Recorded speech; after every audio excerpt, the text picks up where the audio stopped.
Hi students.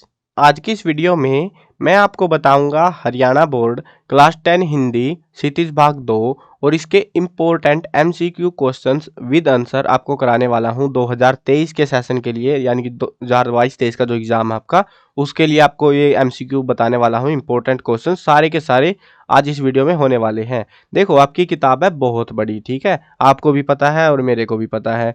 तो ये जो काव्य खंड है, दो खंड आपके पास में, एक कविताओं वाला है और एक आपके पास में है कहानियों वाला। तो अभी फिलहाल आज की इस वीडियो में हम सिर्फ काव्य खंड के जो है एमसीक्यूज करेंगे, यानी कि सिर्फ इस वाले खंड के, ठीक है। तो जो कहानियों वाला पोर्शन है उसके हम अलग से करेंगे। तो दो वीडियो बनेगी टोटल, अगर आपको देखनी है, और बाकी की वीडियोस भी अगर आपको देखनी है, सिर्फ ये एमसीक्यूज की नहीं, बाकी की वीडियोस भी देखनी है, तो डिस्क्रिप्शन में पहला ही लिंक है प्लेलिस्ट का, वहां से जाके आप बाकी की सारी वीडियोस हरियाणा बोर्ड क्लास 10 के रिगार्डिंग देख सकते हो 2023 के सेशन के लिए, यानी कि जो एग्जाम आपका भी आने वाला है, तो उसके लिए आप देख सकते हो, ठीक है। तो और हाँ, अगर आपको ये सारे एमसीक्यूज लिखे हुए चाहिए तो वेबसाइट पे विजिट कर सकते हो, वेबसाइट पे जाके देख लेना। वैसे सुविधा के लिए डिस्क्रिप्शन में इसका भी लिंक दे दूंगा मैं आपको, कोई दिक्कत की बात नहीं है, लेकिन गूगल पे सर्च कर सकते हो आप अगर चाहो तो, cclchapter.com, सीसीएल चैप्टर लिखोगे गूगल पे, वहाँ पे मिल जाएगी। वहाँ पे इंपॉर्टेंट क्वेश्चन का एक मेन्यू मिलेगा इस वेबसाइट में, और वहाँ से जाकर आप आराम से देख सकते हो सारे के सारे क्वेश्चन, सभी सब्जेक्ट के मिल जाएंगे यहाँ पे आपको, ठीक है। चलो अब शुरू करते हैं, और प्रीवियस ईयर पेपर वगैरह भी डाउनलोड करने हैं तो इसी वेबसाइट पे अवेलेबल है, तो चेकआउट कर सकते हो जरूर से। अब शुरू करते हैं काव्य खंड को। पहला चैप्टर है, और एक चैलेंज देता हूँ जिन्होंने प्रैक्टिस, जिनको लग रहा है कि भाई मेरे को आता है। देखो, जिनको नहीं आता, कुछ स्टूडेंट ऐसे भी है भाई, कुछ मतलब बोलते हैं काम चलाऊ सा पढ़ा है, बस बस क्या ही बोले, पढ़ने को भी उसको, है ना, वो पढ़ा है। कुछ ऐसे हैं भाई, हमको तो बढ़िया सा आता है, तुम बताओ तुम्हारे एग्जाम में, मतलब एग्जाम्स में कौन से इंपॉर्टेंट एमसीक्यू है, हम भी तो देखें कैसे एमसीक्यू आ रहे हैं। तो ये जितने एमसीक्यू मैंने आपको प्रोवाइड कराए हैं, सारे के सारे प्रीवियस ईयर एग्जाम्स में से लिए गए हैं। एडिशनल कोई भी फालतू क्वेश्चन नहीं है, सारे के सारे प्रीवियस ईयर पेपरों में आए हुए हैं, सारे आपको करने हैं। अब देखो, आपको क्या करना है, जब मैं क्वेश्चंस पढ़ रहा हूँ, क्वेश्चंस पढ़ूंगा, ऑप्शंस पढ़ूंगा, और आंसर आपको नहीं दिख रहा, दिख तो नहीं रहा, मेरे को भी नहीं दिख रहा अभी फिलहाल के लिए। तो आपको क्या करना है, बस क्वेश्चन पढ़ूंगा, ऑप्शन पढ़ूंगा, उसके बीच में आपको अंदाजा लगाना है कि क्या आंसर रहेगा, ठीक है। ये लगाने में कुछ जोर नहीं पड़ रहा आपका, लेकिन इससे आपकी प्रैक्टिस हो जाएगी, और ये चीज आप कर सकते हो, एक्टिवली करना है। ऐसा नहीं है कि बस चल कह दिया भाई, चल ठीक है, हमारा मन करेगा एक आध में कर लेंगे, वो नहीं करना है। अगर आपको एग्जाम की प्रिपरेशन बढ़िया करनी है तो आपको ट्राई करना है, भले ही वीडियो 2 बार देखनी पड़े, या फिर पोज कर करके देखो। आपको आंसर पहले अपना गैस करना ही करना है तुमको, भले ही तुम्हारा नंबर गलत चला तो वो बात की बात है, बट पहले गैस करना है तुमको। अगर बिल्कुल कुछ भी आइडिया नहीं है तो छोड़ देना उसको, ठीक है। तो कमेंट्स में बताना किस किस ने ट्राई करी ये चीज, और बहुत ही बेहतरीन तरीका है यार ये याद करने का क्वेश्चंस को, एमसीक्यू वालों को। और इसमें तो देखो, हिंदी में बहुत सारे क्वेश्चन आते हैं, रिपीटेड से रहते हैं, और बहुत इजी वाले भी आते हैं। चलो अब देखते हैं, शुरू करते हैं एमसीक्यूज को। पहला जो चैप्टर है हमारा वो है सूरदास, तो इसके एमसीक्यूज देखते हैं। गोपियों का मन चुरा कर कौन ले गया था? राम, कृष्ण, उद्धव, बलराम। वैसे तुमको कहानी पता है ना इसमें क्या होता है एक्चुअल में? इसमें भगवान श्री कृष्ण उद्धव को भेज देते हैं और गोपियां उसको सुना रही होती है, बस इतना ही है इस पूरी कविता में। और अपनी राम गाथा सुना रही होती है वो, कि हमको ऐसे कष्ट सहे, हमने वो करा ये करा, वही चीजें सारी। तो आसान सी है कविता, ये बहुत प्यारी कविता, और इसमें से सबसे ज्यादा आते हैं एग्जाम्स में, मस्त सी कविता है, और ज्यादा भी रिपीट इसमें से ही हो रहे हैं। तो बहुत ही प्यारा सा है, आराम से कर लोगे इस कविता के सारे क्वेश्चन। इसके भी नहीं होंगे तो बाकी तो मुश्किल लगेंगे फिर आपको। गोपियों का मन चुराकर कौन ले गया था? राम, कृष्ण, उद्धव, बलराम। तो कौन ले गया था? कृष्ण, भगवान श्री कृष्ण ले गए थे। गोपियों के अनुसार पहले से ही चतुर कौन था? बलराम, दुर्योधन, श्री कृष्ण, परशुराम। कौन था सबसे पहले से ही चतुर? श्री कृष्ण। श्री कृष्ण ने गोपियों को संदेश देने के लिए किसको भेजा है? बलराम, नंद, उद्धव, अक्रूर। किसको भेजा है? उद्धव को। उद्धव को बड़भागी किसने कहा है? यशोदा माता ने, कंस ने, नंद बाबा ने, गोपियों ने। तो किसने कहा है बड़भागी? गोपियों ने, क्योंकि उद्धव और गोपियों की बातचीत हो रही है, और कौन कहेगा। गोपियों के लिए योग का संदेश लेकर कौन गया था? नंद, उद्धव, बलराम, कंस। तो कौन गया था? उद्धव गया था। उद्धव गोपियों को क्या संदेश देने के लिए गया था? राम भक्ति का, शिव भक्ति का, इंद्र भक्ति का, योग साधना का। तो किसका देने गया था? योग साधना का। उद्धव को बड़भागी कहने में कौन सा भाव निहित है? पूजा का, गुस्से का, प्रशंसा का, व्यंग्य का। तो क्या कर रही थी गोपियां? उद्धव के ऊपर ताने मार रही थी ना, तो ये व्यंग्य का भाव निहित है। गोपियां सपने में सोते जागते दिन रात क्या करती हैं? कान्हा कान्हा, शिव शिव, राम राम, पिया पिया। तो क्या जप रही है वो, मतलब ऐसे कहते हैं ना वो कि हम दिन रात सोते जागते कान्हा कान्हा जपती रहती है, तो वही बात है ये, वही पंक्तियों में से ली गई ये क्वेश्चन। अपरस रहत स्नेह तगा, ये जो है इस पंक्ति में तगा का मतलब क्या है, धागा, प्रेम, सगा, टूटना, तो क्या है धागा। ये कहती है ना अपरस रहत स्नेह तगाते, प्रेम रूपी धागा, ऐसा कुछ बात करती है वो। उद्धव गोपियों को कौन सा संदेश देते हैं, प्रेम का, मोक्ष का, भक्ति का, योग साधना का, तो कौन सा देते हैं, योग साधना का। देखो कुछ क्वेश्चन आपको ऐसे लग रहे होंगे कि रिपीट हो रहे हैं भाई ये, तो एक्चुअली में क्या हो रहा है कि वो क्वेश्चन मतलब थोड़े से अलग से बदल सी के दे दिए, तो मैंने अलग से ही लिख दिया उनको। अगर वो same to same question exam में वापस दे देते हैं तो मैं उसके ऊपर लिख देता हूँ मोस्ट इंपोर्टेंट कि भाई रिपीट हो रहा है ये क्वेश्चन। और अगर उसको उसी क्वेश्चन को घुमा के दे दिया जाता है तो मैं उसको अलग से लिख देता हूँ, ताकि आप उसको एटलीस्ट पढ़ लो एक बार। गुड़ चाटी जो पागी, यहाँ गुड़ का मतलब क्या है, गुरु, बड़ा, गुड़, गुड़ सिखाना, तो क्या है यहाँ पे गुड़। वो कहती है ना गोपियां कि गुड़, जिस प्रकार चींटियां गुड़ से चिपक कर मर जाती है, अपने प्राण त्याग देती है, ऐसी पंक्तियां, वो तो वहां से है ये। सूतो व्याधि हमको ले आए, यहाँ व्याधि का अर्थ है शिकारी, रोग, परेशानी, ब्याज, तो क्या है व्याधि का, बीमारी, या फिर कह लो रोग, कह लो रोग कहेंगे तो देखो यहाँ पे बीमारी लिख देंगे तो टेंशन मत लेना, बीमारी भी हो सकती है, ठीक है। सूरदास के पदों में अति बड़भागी किसे कहा गया, देखो वहां पे पहले कह रही थी गोपियों ने अति बड़भागी किसे कहा, अब कह दिया सूरदास के पदों में अति बड़भागी किसको कहा गया है, गोपियों को, उद्धव को, श्री कृष्ण को, यशोदा को, तो किसको कहा गया है, उद्धव को। योग का संदेश गोपियों को कैसा लगा, कड़वी ककड़ी, खीरा, करेला, सुहावना, तो कैसा लगा था, कड़वी ककड़ी के समान लगा था। वो कहती है ना करुई ककड़ी कुछ करके पंक्ति इस्तेमाल होती है वहां पे।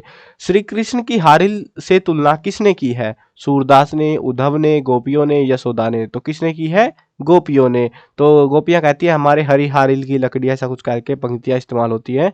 सूरदास ने हरि की तुलना किससे की है, गरुड़ के पंख से, बाज के पंजे से, तोते की चोंच से, हारिल की लकड़ी से, तो समझ गए तुम वैसे भी, हारिल की लकड़ी से।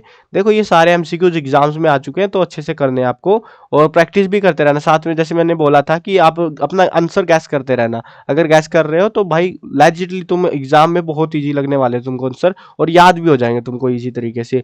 चलो अगले चैप्टर पे आ जाओ, वो है राम लक्ष्मण परशुराम संवाद, तुलसीदास के द्वारा लिखित है। तो इसमें टोटल राम की कहानी है, राम मतलब वो जो धनुष वगैरह तोड़ देते शायद वहां से कुछ है ये, कि वो धनुष तोड़ने के बाद में क्या सीन होता है, क्या कलेश मचता है वहां पे स्वयंवर के अंदर, तो उसमें से है ये। देखो परशुराम लक्ष्मण का वध क्या समझकर नहीं करते, वीर कायर राजकुमार बालक, तो क्या समझकर नहीं कर रहे थे वो, बालक समझकर, ये तो बालक है, बालक को क्या ही मारना। लक्ष्मण परशुराम संवाद रामचरितमानस के किस कांड से उद्धृत है, किस कांड से मतलब लिया गया है, बाल कांड, सुंदर कांड, अयोध्या कांड, लंका कांड, तो कौन सा कांड है वो है बाल कांड से। अब देखो ये जो है ना बहुत सारी, वैसे तो रामचरितमानस काफी बड़ी है, उसमें कई सारे कांड भी है। अब बाल कांड में राम के बचपन का मतलब, बचपन का मतलब है कि जब तक उन्होंने संन्यास वगैरह नहीं लिया था उससे पहले की जो कहानी है वो बाल कांड में मिलती है हमको, मतलब सही से डिटेल्ड कहानी मिलती है पूरी। परशुराम को किसको देखकर गुस्सा आया था, लक्ष्मण को, जनक को, टूटे हुए धनुष को, स्वयंवर को, तो किसको देखकर आ गया था, टूटे हुए धनुष को, रोने लग गया था बेचारा कि धनुष तोड़ दिया है राम, नहीं राम नहीं कर रहा था, वो तो बोल रहा था किसने तोड़ दिया मेरा धनुष। परशुराम के क्रोध को शांत करने का प्रयास किसने किया, जनक ने, दशरथ ने, श्री राम ने, लक्ष्मण ने, तो किसने किया था, श्री राम ने, क्योंकि लक्ष्मण से तो वो और चिंगर गया था बेफालतू में। परशुराम के क्रोध को किसने शांत किया, लक्ष्मण, राम, जनक, विश्वामित्र, किसने किया, राम ने किया था। देखो दोनों क्वेश्चन सेम से ही ऑलमोस्ट, बट सेंस अलग अलग है तो इसलिए अलग अलग लिखे हुए हैं ये। तुलसीदास ने भृगुकुलेतु शब्द किसके लिए प्रयोग किया है, भृगुकुलेतु होता है अपने कुल का नाश करने वाला, ठीक है, तो ये शब्द किसके लिए इस्तेमाल किया, परशुराम, वशिष्ठ, विश्वामित्र, लक्ष्मण, तो किसके लिए किया है, परशुराम के लिए, मतलब कि ये कुलों का नाश कर रहा था ना, मतलब जो भी राजा के भृगु भृगु होता है मतलब राजा के कुल का नाश, कोई भी राजा के कुल का विनाश करने के लिए फेमस था ये परशुराम। कुम्हड़ बत्तियां किसको देखकर मुरझा जाती हैं, कुठारू, धूप, हवा, तर्जनी, तो किसको देखकर, तर्जनी को देखकर। वो कहता है ना हम मतलब शायद लक्ष्मण कहता है ऐसे कुछ कि हम कुम्हड़ बत्तियां नहीं जो तर्जनी उंगली देखकर ही घबरा जाए तुम्हारी, ऐसी कुछ बातें इस्तेमाल होती है। सुनी रिसाई बोले मुनि को ही, यहाँ कोही का क्या अर्थ है, कोई, विश्वामित्र, परशुराम, क्रोधी, तो क्या है परशुराम। अयमय खांड न उखमय, यहाँ अयमय का क्या अर्थ है? स्वयं, गन्ना, लोहे का बना हुआ, खांड का बना हुआ। तो क्या है यहाँ पे? लोहे का बना हुआ। भृगु वंशमनी किसे कहा गया है? लक्ष्मण को, जनक को, विश्वामित्र को, परशुराम को। तो किसको कहा गया है? परशुराम को। तुलसी के आराध्य कौन है? श्री कृष्ण, श्री राम, महादेव, शक्ति। देखो किसकी कविताएं लिखी है उसने, किसकी कहानी लिखी है? श्री राम की। तो वही है उनके लिए आराध्य है। परशुराम ने शिव धनुष तोड़ने वाले को किसके समान अपना शत्रु बताया है? रावण, जनक, लक्ष्मण, सहस्त्रबाहु। तो किसके समान बताया उन्होंने? सहस्त्रबाहु। यहाँ पे कई बार सहस्त्रबाहु भी लिख देते हैं, मतलब ये जो है ना, मतलब एग्जाम में सहस्त्रबाहु लिखा हुआ था, वैसे सहस्त्रबाहु है इसका नाम। तो जो भी है, मतलब सहस्त्रबाहु लिख लो, सहस्त्रबाहु लिख लो, सेंस एक ही है। तो जिसकी 100 भुजाएं थी एक्चुअल में, तो उसके समान वो शत्रु बताता है अपने, मतलब जिसने उस धनुष को तोड़ा है। तो देखो अगला क्वेश्चन देखो, गर्भनय के अभ्रक दलन में अभ्रक का क्या मतलब है? अबीर, बालक, नामो निशान, समाप्त। तो क्या अर्थ है? बालक। देखो अगर किसी क्वेश्चन में बता देता हूँ तुमको, वैसे मैं नहीं करे ढूंढ ढूंढ के, बट कई बार क्या होता है क्वेश्चन में एरर हो जाती है। हाँ ये मत बोलना भाई गाइड में आंसर ये है, हाँ चैप्टर में आंसर गलत है चैप्टर के हिसाब से, तो मेरे को बता देना, क्योंकि गाइड में आंसर गलत है। मैंने बहुत सारे गाइड, मतलब एमबीडी की गाइड में देखे यार, एमबीडी की गाइड में बहुत एरर है एमसीक्यूज के मामले में। तो इसीलिए जो है मैंने एमबीडी से के बजाय जो है चैप्टरों से करे हैं। वैसे तो एक आध मतलब उल्टा सीधा कई बार वैसे ही चिपक जाता है। सो बता देना अगर कहीं एरर लगे तो तुमको, ठीक है। चलो अगला पार्ट देखते हैं, सवैया कवित। इसके एमसीक्यूज देखते हैं। इसमें जो है श्री कृष्ण की प्रशंसा की गई है, माथे पे ये है, पैरों में ये है, कमर में ये है, वो चीजें बताई जा रही हैं। और ये चैप्टर से भाई, मतलब अगर उनका मन करेगा ना कि हार्ड क्वेश्चन देना है, तो वो इसी चैप्टर को आके पकड़ लेंगे। मतलब अजीब अजीब से शब्दों का इस्तेमाल हुआ है, इसीलिए मैं बता रहा हूँ। श्री कृष्ण ने माथे पर क्या धारण किया है? साफा, ताज, कलगी, मुकुट। तो क्या किया है? मुकुट धारण किया है। श्री कृष्ण के माथे पर क्या सुशोभित हो रहा है? किरीट, किंकनी, नुपुर, जुनहाई। तो क्या हो रहा है? किरीट, मतलब कि मुकुट ही कहते हैं। अब ये जो है ना सेंसिबल बात है, आप वो पहरा है, पहला ही पहरा है इस पाठ के अंदर, कविता के अंदर, तो इसमें से ही एमसीक्यू आते हैं और इसको पढ़ लेना एक बार अच्छे से। उसमें से आएगा ही आएगा एमसीक्यू, मतलब 90% चांस है कि उसमें से एमसीक्यू आएगा। एक आए या दो आए, वो उनकी मर्जी रहती है। श्री कृष्ण ने पैरों में क्या पहन रखा है? पायल, कंगन, नुपुर और माला। क्या पहना है? नुपुर। श्री कृष्ण की कमर में क्या बंधी हुई है? पायल, हार, कपड़ा, तगड़ी। तो क्या बंधती है कमर में? कमर में पायल कौन बांधता है भाई? कमर में हार कौन बांधता है? कमर में कपड़ा बांध सकता है मैक्सिमम, तगड़ी भी बांध सकते हैं, तो इन्होंने तगड़ी बांध रखी है। देव जो कवि है हमारा, उसने दूसरे कवित यानी कि डार द्रुम चुटकारी दे, ये पूरा एक पहरा सा है, उसमें किसके सौंदर्य का वर्णन किया गया है? श्री कृष्ण के, राधा के, चांदनी रात के, राम के। तो किसका किया गया है? चांदनी रात के जो सौंदर्य का वर्णन है। पवन झुलावे, केकी कीर बतरावे। यहाँ केकी का मतलब क्या है? केक है, किसान है, कबूतर है, मोर है। तो क्या अर्थ है यहाँ पे केकी का? केकी का मतलब मोर होता है। और यहाँ पे भी सेम लाइन है, बस यहाँ पे पवन झुलावे, केकी कीर बतरावे। यहाँ केकी का नहीं पूछा हमसे, कीर का पूछ लिया। कीर का क्या मतलब होता है? किक्कर, खीर, तोता, मोर। तो देखो मोर तो उसका हो गया, तो इसका क्या होगा हमारा? तोता, मतलब मोर और तोता बतलाते हैं। श्री कृष्ण कटी में क्या पहने हुए हैं? पहले तुम्हें पता होना चाहिए कटी क्या होती है, तभी तो कुछ पहना होगे, कहाँ क्या पहना हुआ है। तो इसीलिए मैं कह रहा हूँ पहला पैरा पढ़ लेना, उसमें बहुत क्वेश्चन आ रहे हैं एमसीक्यूज। नु और छोटा सा पैरा है, दो तीन लाइनें हैं बस। नुपुर, किंकनी, पीतपट और किरीट। तो क्या है? किंकनी पहनी हुई है। श्री कृष्ण किंकनी कहाँ पहने हैं? देखो ये उल्टा कर दिया वैसे इन्होंने। किंकनी और कहाँ पहने हैं? पायनी में, कटी में, माथे पर, वक्षस्थल में। तो कहाँ पर है? कटी पे, कटी में पहनी हुई है। जग मंदिर किसे कहा गया है? सोमनाथ मंदिर को, पृथ्वी को, संसार को, मंदिर को। तो किसको कहा गया है? संसार को कहा गया है जग मंदिर, यानी कि संसार रूपी मंदिर, ऐसा कुछ शब्द है वहां पे। जग दीपक मंदिर या संसार जग दीपक, ऐसा कुछ है शायद पंक्ति। कृष्ण के सांवले अंग पर क्या सुशोभित हो रहा है? पित्तपट, नीलांबर, गुलाबी पट, श्याम पट। तो क्या हो रहा है? पित्तपट, यानी पीले कपड़े, पीले वस्त्र। श्री कृष्ण नुपुर कहाँ पहने हैं? कटी में, पायन में, पैर में, माथे पे। तो कहाँ पर पहने? पायन में। अगला चैप्टर देखते हैं, आत्म कथ्य। तो इसमें से एमसीक्यूज देखते हैं। पहला एमसीक्यू है, कवि ने मधुप किसे कहा है? मन को, धन को, आकाश को, धरती को। किसको कहा है? मन को। कवि ने आत्म कथ्य कविता में संसार को क्या कहा है? शाश्वत, निर्धन, सनातन, नश्वर। तो क्या कहा है? नश्वर कहा है। आत्म कथ्य कविता में मधुप किसको कहा गया है? भंवरे को, भोरा को मतलब मन को, पवन को, आग को, तो किसको कहा गया है? मन को। आत्मकथ्य कविता में कवि किसका सपन देखकर जाग गया था? धन का, भूत का, सुख का, परीक्षा का। तो किसका सपना देख लिया? सुख का सपना देखकर वो जाग गया। कवि ने अपनी आत्मकथा को कैसी बताया है? महान, भोली, गौरवशाली, चंचल। तो कैसी बताया? भोली। ऐसी पंक्तियां भी लिखी हुई है ना, कैसे आज मैं कहूँ अपनी आत्मकथा, भोली आत्मकथा, ऐसी ऐसी कुछ पंक्तियां वो शायद। जयशंकर प्रसाद ने किसकी उज्जवल गाथा गाने में असमर्थता व्यक्त की है? मधुर चांदनी रातों की, कंथा की, मधुशाला की, पथिक की, पंथा की। तो किसकी गाथा असमर्थ की है उसने? मधुर चांदनी रातों की। तो पंक्तियां बहुत खूबसूरत लिख रखी है, बाकी चाहे कुछ हो ना हो भाई कविता में। जयशंकर प्रसाद के अनुसार आलिंगन में आते आते मुस्कुराकर क्या भाग गया? दुख, सुख, दुर्बलता, व्यथा। तो क्या भाग जाता है? सुख भाग जाता है। आत्मकथ्य कविता में गुनगुनाकर अपनी कहानी कौन कहता है? कवि, मधुप, कोकिल, खिलते फूल। तो किस मतलब अपनी कहानी कौन कह रहा है? मधुप कह रहा है। जयशंकर प्रसाद ने भावहीन मन को क्या कहा है? छिछला, कंथा, रीति गागर, शून्य। तो क्या कहा है? रीति गागर। जीवन को उधेड़ कर देखोगे मेरी कंथा की। यहाँ जो कंथा शब्द इस्तेमाल हुआ है इसका क्या मतलब है? कथा, कविता, चद्दर, गुदड़ी। तो क्या है? गुदड़ी। वैसे देखो इसको अंतर्मन अगर आ जाए ना ऑप्शन में, ध्यान रखना, अगर अंतर्मन लिखा हुआ आ जाए तो अंतर्मन भी इसका आंसर सही रहेगा हमारा। बट यहाँ पे अंतर्मन नहीं है, यहाँ पे देखा गुदड़ी। तो देखो कंथा का मतलब होता है गुदड़ी या फिर अंतर्मन। तो अच्छा शब्द जो अर्थ होता है इसका वो तो है अंतर्मन। अब अंतर्मन दिया नहीं है, मतलब अंदर के मन की क्या बात बताए। कथा कविता थोड़ी ना होगी, ना चद्दर होगी। तो इसके लिए जो इस्तेमाल शब्द है वो गुदड़ी भी कंथा का ही अर्थ होता है। तो ये हमारा अर्थ रहेगा फिलहाल के लिए, ठीक है। वैसे बता दे रहा हूं कि अंतर्मन भी होता है इसका। उत्साह, अट नहीं रही है।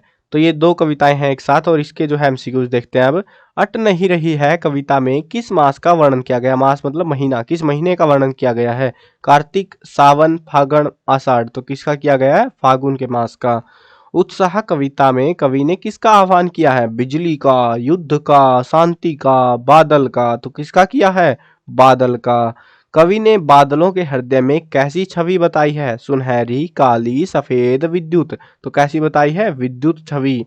ऐसी कहता है ना, विद्युत छवि उर्मे, ऐसा कुछ पंक्ति है शायद से। अट नहीं रही है कविता में हटाने पर भी क्या नहीं हट रही है? आभा, रोशनी, जाला, आंख। तो क्या नहीं हट रही है? आंख नहीं हट रही है उस दृश्य को देखते हुए। अरे कहाँ भाग रहा भाई, रुक जा। क्वेश्चन, उत्साह कविता में अनंत के घन किस दिशा से आने की बात कही गई है? पूर्व, ज्ञात, अज्ञात, विपरीत। तो कहां से? अज्ञात दिशा से, यानी कि ऐसे कहता है ना कि आए अज्ञात दिशा से अनंत के घन, ऐसा कुछ पंक्ति है। उत्साह कविता में धाराधार का अर्थ है नदी, झरना, बादल, पर्वत। क्या अर्थ है? बादल। निराला जी के अनुसार क्या नहीं पट रही है? पुष्पमाल, मंद गंध, शोभाश्री, पत्तों से लदी डाल। तो क्या है? शोभाश्री। कहता है ना शोभाश्री पट नहीं रही है, पंक्ति में इस्तेमाल होता है। ये ऐसी मतलब कुछ कुछ याद है मेरे को, पक्की पक्की याद नहीं है, मतलब राउंड राउंड सी याद है कि हाँ यहाँ से, क्योंकि मैंने कभी पढ़ाई थी और पढ़ी भी थी यार मैंने, तो इसीलिए थोड़ी बहुत सी याद है कि यहाँ ऐसी ऐसी कुछ पंक्तियां थी। उत्साह कविता में निदाद का क्या अर्थ है? गर्मी, बर्फ, बसंत, सर्दी। तो क्या है? गर्मी। उत्साह कविता में उर में किसकी छवि की बात कही है? विद्युत, बाल, बादल, वज्र। तो किसकी कही है? विद्युत की। अट नहीं रही है, एक बार भाई इतना भी वेला क्वेश्चन दे दिया था इन्होंने। अट नहीं रही है कविता के रचयिता कौन है? सूर्यकांत त्रिपाठी निराला, ऋतुराज, जयशंकर प्रसाद, नागार्जुन। तो कौन है? सूर्यकांत त्रिपाठी निराला। कल्पना कैसे पाले है? कल्पना कैसे पाले किसे कहा गया है? फागुन, बिजली, बादल, कवि। किसको कहा गया है? बादल को। अगली कविता देखते हैं, यह दंतुरित मुस्कान और फसल। तो पहला जो क्वेश्चन है, कवि की झोपड़ी में क्या खिल रहे थे? जलजात, गेंदा, गुलाब, जूही। तो क्या खिल रहे थे? जलजात। कवि ने सूर्य फसल को सूरज की किरणों का क्या कहा है? जादू, रूपांतर, महिमा, संकोच। क्या कहा है? रूपांतर। किसके प्राणों का स्पर्श पाकर कठिन पाषाण पिघल गया होगा? कवि के, माता के, पिता के, बच्चे के। तो किसके? बच्चे के स्पर्श पाकर। मधुपर्क किसकी उंगलियां कराती है? पिता की, माँ की, कवि की, भाई की। तो किसकी? माँ की उंगलियां करा रही हैं मधुपर्क। यह दंतुरित मुस्कान कविता में तालाब छोड़कर जलजात के कहाँ छिपने की बात कही है? कवि की झोपड़ी में, उद्यान में, कीचड़ में, गमले में। तो कहाँ छिप रहा है वो कवि की झोपड़ी में छिप रहे हैं वो जलजात। फसल को किसका रूपांतर कहा गया है? सूर्य की किरणों का, नदियों के पानी का, हवा की थिरकन का, भूरी काली संदली मिट्टी का। तो किसका है? सूरज की किरणों का। यह दंतुरित मुस्कान में किसकी आंखें चार होने की बात कही है? माँ और बच्चे की, कवि और बच्चे की, कवि और बच्चे की माँ की, कवि और पाठक की। तो किसकी है? बच्चे और माँ की, मतलब माँ और बच्चे की कही गई है ये। छोटे बच्चे के स्पर्श मात्र से कौन से फूल झड़ने लगते हैं? कमल, शेफालिका, गुलाब, अशोक। तो किसके होते हैं? शेफालिका के फूल। नदियों के पानी का जादू क्या है? प्रवाह, तरलता, फसल, शीतलता। तो क्या है? फसल। कहता है ना कवि की नदियों फसल के बारे में जब बता रहा होता है तो उसमें कहता है नदियों के पानी का जादू है यह। और पता नहीं अजीब सी मतलब खतरनाक ही पंक्तियां यूज कर रखी है। अगला चैप्टर देखते हैं हम। अगला पाठ है पाठ नंबर 7, छाया मत छूना। एमसीक्यूज हैं इसके। कवि के अनुसार छाया को छूने से क्या होता है? सुख की प्राप्ति, धन की प्राप्ति, भोजन की प्राप्ति, दुख की प्राप्ति। तो किसकी प्राप्ति हो जाती है? दुख की प्राप्ति। छाया मत छूना कविता में सर्द रात आने पर भी किसके ना खिलने का दुख है? चांद, पुष्प, चेहरा, सुंदर रंग। तो किसका? चांद का। छाया मत छूना कविता में यामिनी का अर्थ है प्रहरी, काली रात, तारों भरी चांदनी रात, यमुना। तो किसका मतलब अर्थ क्या है इसका? काली रात। छाया मत छूना कविता में प्रयुक्त कुंतल शब्द का अर्थ है कंचुकी, लंबे केस, फूल, रेशमी वस्त्र। तो क्या है? फूल। छाया मत छूना कविता में कवि किसका पूजन करने को कहता है? कल्पना का, यथार्थ का, भगवान का, विज्ञान का। तो किसका कहता है? यथार्थ का। छाया मत छूना कविता में कवि ने क्या छूने से मना किया है? आग, बिजली, छाया, खंबा। तो किसको? छाया। ये तो सबसे इजी क्वेश्चन है इस चैप्टर का। अगला चैप्टर देखते हैं, कन्यादान। कवि ने किसको धुंधले प्रकाश की पाठिका कहा है? पत्नी को, माँ को, बेटी को, बहन को। तो किसको कहा है? बेटी को कहा है। मतलब अपनी अंतिम पूंजी लग रही थी ना, माँ कन्यादान वगैरह करती है, वो चीज बता रहे हैं। वो प्यारी सी कविता है भी। माँ की अंतिम पूंजी किसे कहा गया है? बेटी को, सास को, बेटे को, बहन को। तो किसको कहा गया है? बेटी को। कन्यादान कविता में लड़की को किसकी पाठिका कहा गया है? धुंधले प्रकाश की, तुकों की, लयबद्ध पंक्तियों की, उपयुक्त सभी की। तो किसकी कहा गया है? धुंधले प्रकाश की। कन्यादान ज्यादातर उपरोक्त सभी चेप देंगे यहाँ पे आके। कन्यादान कविता में शाब्दिक भ्रमों की तरह स्त्री जीवन के बंधन किसे कहा है? वस्त्र और आभूषण, मर्यादा, संकोच, भारतीय नारी के आदर्श। तो क्या है? वस्त्र और आभूषण। कन्यादान कविता में कवि ने किससे धुंधले प्रकाश की पाठिका कहा है? माँ को, बेटी को, पत्नी को, सास को। तो किसको कहा है? बेटी को। तो ये थे कुछ एमसीक्यू जिसके मतलब ठीक ठाक से ही आते, इसमें ज्यादा नहीं आते। संगतकार देखो अब तुम, अगला चैप्टर है हमारा। जिसने अभी सीखना आरंभ किया हो उसे क्या कहा जाता है? नौसिखिया, संगतकार, गीतकार, कोई नहीं। तो क्या है? वो है नौसिखिया। संगतकार किसे कहते हैं? मुख्य गायक, मुख्य गायक का साथ देने वाला, गीतकार, गीतकार का भाई। तो किसको कहते हैं? मुख्य गायक का साथ देने वाला।